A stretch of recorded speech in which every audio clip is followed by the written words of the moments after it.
ফিরে এলাম বিরতির পর। সঙ্গে আছে আমাদের প্রিয় বন্ধু, প্রিয় শিল্পী অরুণা হায়দার। তোমার কি খেতে ভালোবাসো বেশি? ইস, এটা কোনো কোশ্চেন হলো? কি খেতে পছন্দ করি বন্ধুর না, কাছে জানতে চাই শুধু কি কি? একটা মাত্র জিনিসই বলে দিই, করল্লা। করল্লা খেতে একদম পছন্দ করি না আমি, কারণ মা ছোটবেলায় আমার বাবা খুব বাজার করতে পছন্দ করতেন। আমার বাবা যদি 4-5টা মাছ, তারপরে মাংস, এগুলো যাই নিয়ে আসবে, বাবা চেতেন যে টেবিলের মধ্যে সবগুলা যেন রান্না থাকে। এবং মানে মাছ সবসময় আস্ত ধরে নিয়ে আসতেন, কারণ সে মাছ ধরে ধরে সে যাবে এবং রাস্তার লোকজন জিজ্ঞেস করবে, হায়দার সাহেব এই মাছটার দাম কত। এটা তার খুব পছন্দের ছিল।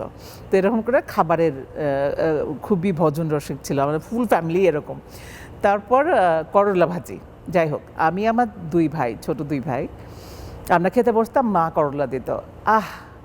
অনেকক্ষণ কান্নাকাটি চলতো, পিঠের মধ্যে কতগুলো লাঠির বাড়িও পড়তো।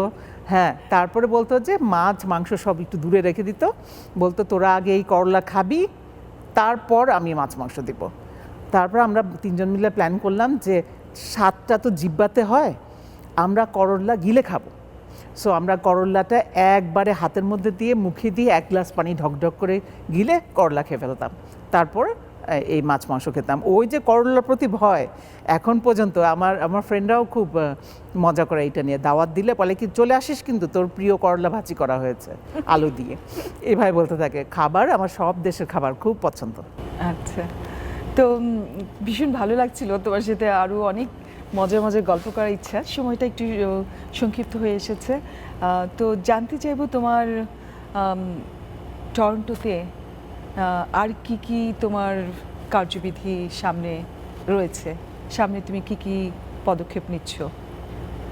আমি আমি তো ডাউন সিনড্রোম বাচ্চাদের সাথেও কাজ করতাম, তো আমি আর একটু প্যান্ডামিকটা একটু কমে গেলেই ভবিষ্যতে ওদের সাথে আরও কাজ করার ইচ্ছা আছে। ভিডিও করার ইচ্ছা তো বলেছি, নাচগুলোর ভিডিও করার ইচ্ছা আছে। এই মঞ্চের প্রোগ্রামগুলো যেগুলি আমরা মিস করছি সেগুলি করতে হবে। হ্যাঁ, আরও অনেক করতে হবে। এই সময়টা আমাদের কিন্তু অনেক বদলে দিয়েছে না? হ্যাঁ, এই সময়টা অনেক পিছনে পড়ে গেছে আমরা। কিন্তু বাবু, চিন্তা করো যে যারা এই সময় অসুস্থ হয়ে হসপিটালে ছিল, যারা ভেন্টিলেশনে ছিল, যারা মারা গেছেন, তাদের কথা চিন্তা করেন। প্রথমে মনে আছে যখন করোনা শুরু হলো, তখন বলতো যে এটা ছোঁয়াচে, কেউ টাচ করতে পারবে না, কেউ কবর দেওয়ার পর্যন্ত লোক থাকতো না।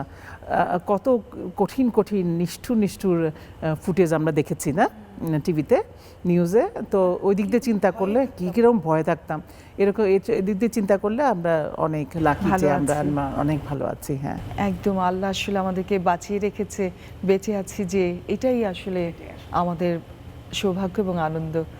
তো সেই সৌভাগ্য এবং আনন্দ থেকেই বলবো তুমিও অনেক ভালো থাকো, অনেক সুস্থ থাকো।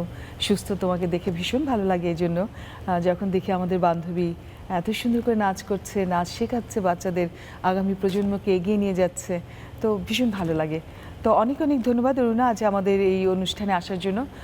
তোমার কাছে আমাদের নন্দন টিভি এবং আমাদের দর্শকদের জন্য কিছু জানতে চাইব। দর্শক মণ্ডলী, আপনারা আছেন জন্যই আমরা শিল্পীরা আছি, সবসময় মনে রাখবেন আমাদের সামনে আপনারাই সবচেয়ে বড়।